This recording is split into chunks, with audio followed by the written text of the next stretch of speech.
नमस्कार। जैसा कि हम जानते हैं कि सीरीज गुल्लक 4 फाइनली दर्शकों के बीच में आ चुकी है और सीरीज की लीड कास्ट गीतांजलि कुलकर्णी, आप इनको सीरीज की शांति मिश्रा भी कह सकते हैं। आज वो हमारे साथ में है और सीरीज से जुड़ी कई बातों पर ये खुलकर चर्चा करने वाली है। गीतांजलि, हमसे जुड़ने के लिए बहुत बहुत धन्यवाद। Thank you so much. सबसे पहले तो मैं ये पूछना चाहता हूँ कि आपको हम गीतांजलि कहें या तो अमन की मम्मी कहें या तो फिर शांति कहें, क्या कहें? इतने सारे नाम से आप फेमस हो चुकी हैं। नहीं, कुछ भी कह सकते हैं। ये एक्टर के एक्टर का ये होता है कि वो जो पात्र बन जाता है उसी नाम से जाना जाता है। तो मुझे बहुत खुशी है कि शांति मिश्रा, अका, अन्नू की मम्मी, अमन की मम्मी इतनी फेमस हो गई है, क्योंकि मैं हम तो एक माध्यम है उस पात्र को जो निभा रहे हैं या पहुंचा रहे हैं अपने ऑडियंस तक। क्या कभी आपके साथ ऐसा हो रहा है कि सपोज आपका कोई जानने वाला कॉल कर रहा है और कॉल करके कह रहा है कि आप अमन की मम्मी बात कर रही है? ऐसा कुछ हो रहा है आपके साथ में? हाँ, मतलब इंस्टाग्राम पे बहुत होता है, अन्नू की मम्मी कहते हैं लोग। अच्छा। हाँ, अन्नू की मम्मी ज्यादा फेमस है क्योंकि बिट्टू की मम्मी मुझे अन्नू की मम्मी के नाम से बोलती है, पुकारती हैं। तो अन्नू की मम्मी ज्यादा पॉपुलर है। तो कभी भी मैसेज में कोई भी मतलब अवतार में हूँ, लेकिन वो जो फैन है गुल्लक का, वो मुझे अन्नू की मम्मी ऐसे ही कहते हैं। आपकी जो सीरीज है वो मेकर्स ने एक आम लोगों की जो जिंदगी रहती है उनकी स्टोरी से इंस्पायर्ड होकर एडॉप्ट करके बनाई है। तो आपको ऐसे कुछ सीरीज को लेकर रिव्यूज आ रहे हैं कि लोग कह रहे हैं कि अरे ये तो जो कहानी है इसको हम अपने बीच में देख रहे हैं, ये आम लोगों की कहानी है, ऐसा कुछ कह रहे हैं लोग? बिल्कुल, मतलब पहले सीजन से लोगों का यही कहना था, क्योंकि जब पहला सीजन आया गुल्लक का, हम्म। तब जो वेब स्पेस था वहां पे ज्यादा थ्रिलर्स, क्राइम, ये सब सीरीज ज्यादा थी। और गुल्लक के साथ लोगों को ये एहसास हुआ कि इस स्पेस में भी काम किया जा सकता है, हम्म। क्योंकि ऐसी सीरीज है जो पूरी फैमिली बैठ के देखती है। हम्म। और हर एक सीजन के साथ हम उसको ज्यादा जो किस्से हैं वो ला रहे हैं सामने, जिससे और भी जनता रिलेट कर पा रही है। तो इस बार भी ऐसे ही हुआ, मुझे इतने मैसेजेस और इतने फोन्स आ रहे हैं कि मतलब पूछिए मत, कि सबका यही कहना कि हमारे साथ यही हुआ है। अगर वो इसकी बात करें हम, मतलब जो हम किताबें पढ़ते हैं, इरोटिकाज पढ़ते हैं, मिल्स बून से लेके ना, अलग अलग तबके के लोग अलग अलग ऐसा साहित्य पढ़ते हैं। या फिर मम्मी और पापा में, पेरेंटिंग और एडल्टिंग में जो कॉन्फ्लिक्ट होता है, तो विदित हमारे जो राइटर है उन्होंने इतनी खूबसूरती से वो सब चीजें लाई है। और चेन स्नैचिंग का जो सीक्वेंस है सेकेंड एपिसोड, वो तो मेरे साथ खुद हुआ है। Not chain snatching, but my purse was snatched. तो ये हम सब इसमें से गुजरते हैं, तो बहुत ही रिलेटेबल है। और बहुत सारे किस्से लोग हमारे साथ शेयर करते हैं।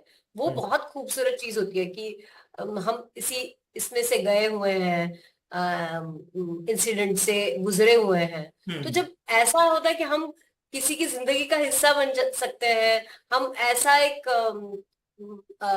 क्या कहते हैं, एक ऐसी सीरीज क्रिएट कर रहे हैं जिसकी वजह से लोगों का ना थोड़ा कथारसिस हो रहा है, तो अच्छी बात लगती है वो। और सीरीज में आपके जो बेटे हैं वो करप्शन के खिलाफ आवाज उठाते हुए नजर आए हैं, है ना? तो कभी रियल लाइफ में ऐसा हुआ है कि आपके सामने कुछ भ्रष्टाचार या उससे रिलेटेड कोई चीज आई और आपने उसके खिलाफ आवाज उठाई? बहुत बार ऐसे मुझे लगता है होता है अपने ऐसा साथ। कोई किस्सा हो? मैंने मेरा लाइसेंस का काम चल रहा था, हम्म। जो मुझे रिन्यू करना था। और वो एड्रेस कहीं और था, मतलब मेरे, मतलब जो मैं मम्मी के घर रहती थी वहां का एड्रेस था बॉम्बे में ही। और दूसरी जगह पे अब मैं रह रही थी और हम्म। हो ही नहीं पा रहा था। हम्म। तो मतलब मैंने वो लाइसेंस ये कर दिया, खारिज कर दिया, और नए लाइसेंस के लिए अप्लाई किया, अच्छा। क्योंकि वो हो ही नहीं रहा था। Because they wanted, I don't know what they wanted, what they were expecting. लेकिन तो फिर मैंने क्या किया कि अच्छा मैं फिर से एग्जाम देती हूँ। तो मैंने फिर से नया लाइसेंस क्रिएट किया नए एड्रेस पे, because I don't want to go through that path. मुझे इस करप्शन की बात से एक मुद्दा याद आया है कि हाल ही अभी कंगना रनौत के साथ आपको पता होगा कि चंडीगढ़ में जो बदतमीजी हुई है, तो कहीं ना कहीं सोशल साइट पे भी काफी एक्ट्रेसेस इस खिलाफ, मतलब इस चीज के खिलाफ में बोलती हुई नजर आई हैं। तो आपको क्या लगता है कि कुछ ना कुछ एक मुझे लगता नॉर्म्स है अभी बनना हम चाहिए? गुल्लक के बारे में बात करते हैं तो उन इश्यूज में हमें नहीं जाना चाहिए। बिकॉज क्या है ना, कि हम कुछ बोलेंगे तो उसके ऊपर फिर से कोई ना कुछ कुछ बोलेगा। नहीं, कंगना के खिलाफ नहीं, सिर्फ एक नॉर्मल नहीं, एक्ट्रेस के जनरली साथ। मैं कह रही हूँ कि हम हम्म। अगर इसको रिलेट करते हैं ना, जब हम हमारा प्रमोशन करने आते हैं, गुल्लक हम्म। का प्रमोशन करने आते हैं, तो हम गुल्लक की बात करें तो मुझे लगता है बेहतर है। क्योंकि इस मामले में अगर हम कोई भी, मतलब हम्म। कोई भी एक्टर हम्म। ना, एक तो ऐसी बात है कि सबको सबकी सब चीजों की जानकारी नहीं होती है। हाँ और हाँ अगर भी जानकारी होती है और हम कुछ अपने व्यूज शेयर करें तो उसको बहुत अलग तरीके से लिया जाता है। आजकल का माहौल ऐसा है। तो मैं ये चाहूंगी कि आप गुल्लक से रिलेटेड जो सवाल है वो जरूर मुझे पूछें। लेकिन ये ऐसे सवालों से हम झिझकते हैं। जी। क्योंकि आप ये जानते हैं कि माहौल कैसा है, कोई भी किसी को भी ये आज की तारीख में हक है कुछ भी बोलने का, और जो सब सामने आता है।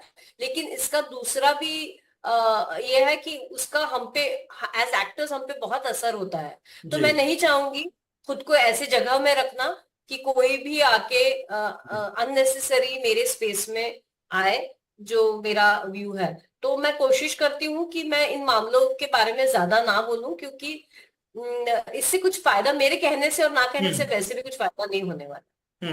चलो हम गुल्लक की तरफ आते हैं। तो या अतुल जी ने आपका परफॉर्मेंस देखा तो उनके क्या शब्द हैं कि गीतांजलि आपने तो बेस्ट कमाल कर दी, ऐसे कुछ शब्द आ रहे हैं?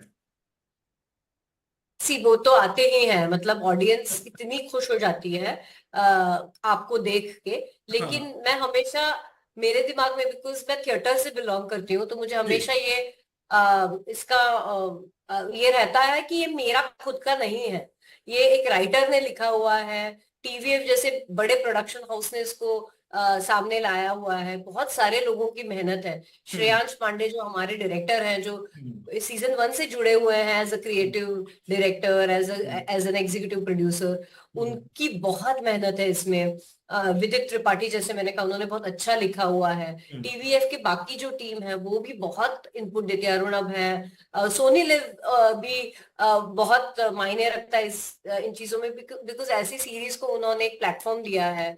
और एक्टर्स जो कोई हमको मदद करते हैं उस जगह, तो इन सबका वो है। तो जब मेरी तारीफ होती है तब मुझे इसका एहसास रहता है कि ये सिर्फ मेरी तारीफ नहीं है, मैं एक माध्यम हूँ, और मेरे वजह से लोगों तक वो पहुंच रहा है। लेकिन इसका जो क्रेडिट है वो पूरी टीम को जाता है। तो हम्म। ऑफ कोर्स मेरी अप्रिसिएशन एक्टर्स को इमीडिएटली मिलता है, और उसकी मुझे बहुत खुशी होती है।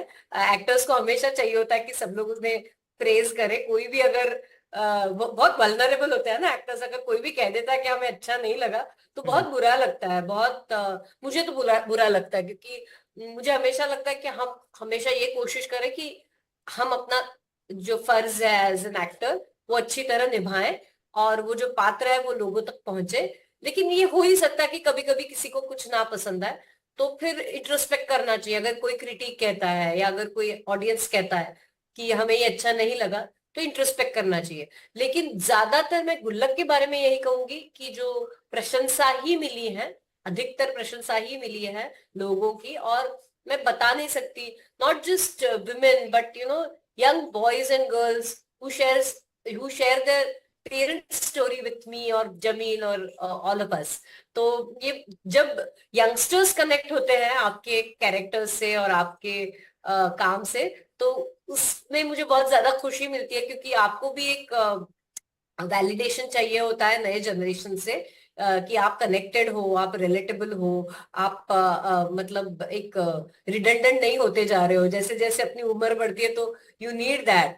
And hmm. I think Gullak has done that to me. Thank you to the आप ऑडियंस फॉर दैट। आप शूटिंग के लिए भोपाल आई थी और आई थिंक काफी लंबे समय तक आप रही हैं। तो कुछ भोपाल की यादें हो जिसको आप अपने घर बैठे याद करती हो? मुझे बहुत बार लगता है कि भोपाल में सेटल होना चाहिए। सेटल होना चाहिए। कभी कभी आई आपने just Atul love the vibe. कभी आपने अतुल जी से नहीं बोला चलो अपन घूमने के लिए चलते हैं साथ में दोनों? हाँ, एक्चुअली सीजन में अतुल जी को मैंने बुलाया था, और हम एक बहुत प्यारी जगह है जहानुमा, वहां हम रहे थे। मुझे बहुत पसंद है वो जगह, वहां का खाना, वहां का एम्बियंस बहुत पसंद है। और भोपाल में ना बहुत अच्छा कॉम्बिनेशन है ट्रेडिशनल चीजों का और मॉडर्न चीजों का। तो और एक सुकून भी है ज्यादा। बॉम्बे जैसी ना हड़बड़ नहीं है, तो हम्म। वो मुझे बहुत अच्छी लगती है।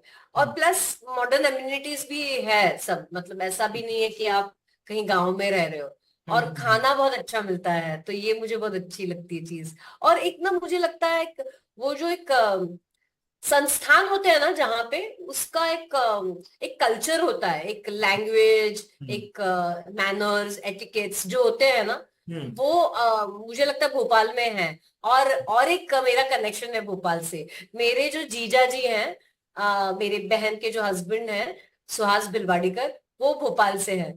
तो मैं बचपन में भी भोपाल में आई हूँ और अभी भी वहां पे काम कर रही हूँ। तो मेरा एक पता नहीं, लगता है ना अपनी फैमिली के मेंबर वहां से है, तो एक कनेक्शन बनता है। तो चलो आ कब रही है नेक्स्ट टाइम? आपके चाहने वालों के लिए हम पूछना चाहते हैं, कब आ रही हैं आप नेक्स्ट भोपाल, टाइम? हाँ। अरे कभी भी जब भी कोई बुलाए। I think winters are better, तो विंटर्स में ही आना चाहूंगी। मेरा आपसे एक आखिरी सवाल, ये हर कोई जानना चाहता है, गुल्लक 4 के फैंस जानना चाहते हैं, गीतांजलि के जानना चाहते हैं कि गुल्लक 5 कब आ रही है अब? ये बहुत ही कठिन सवाल है। ये डिपेंड करता है कि कितना लोग देखते हैं, क्योंकि आजकल सब नंबर्स का खेल है। तो और जो अपने को कभी समझ में नहीं आता है, मतलब हम जैसे क्रिएटिव लोग हैं, उनके दिमाग के बाहर की चीजें हैं। क्योंकि हम यही, अगर 10 लोग भी हमको कहें कि हमें अच्छा लगा है, तो हम मानते हैं कि काफी लोगों को पसंद आया है। लेकिन ये जो आजकल का जो कमर्शियल वर्ल्ड है, वो सब नंबर्स पे चलता है। हम्म। तो देखते हैं कितने लोग देख पाते हैं, और हम यही कोशिश कर रहे हैं एज एक्टर्स और as producers, as directors of the show, कि लोगों तक पहुंचे, ज्यादा से ज्यादा लोगों तक पहुंचे। हम अपने इंस्टाग्राम प्रोफाइल से, या ऐसे इंटरव्यूज करके, या कहीं प्रिंट मीडिया में अपने दोस्तों को बता के, हम यही कोशिश करें कि ज्यादा से ज्यादा लोग देखें। अगर वो सब बनता है अच्छी तरह जैसे अब तक बना, तीसरे सीजन तक, चौथा सीजन भी वैसे ही बनता है, तो पांचवा तो जरूर आएगा। गीतांजलि, हमसे जुड़ने के लिए बहुत बहुत धन्यवाद। Thank you Sumit, thank you so much. ये थी हमारे साथ गीतांजलि कुलकर्णी, जिन्होंने अपनी सीरीज गुल्लक 4 के बारे में हमसे खुलकर बात की। आज के लिए बस इतना ही, नमस्कार।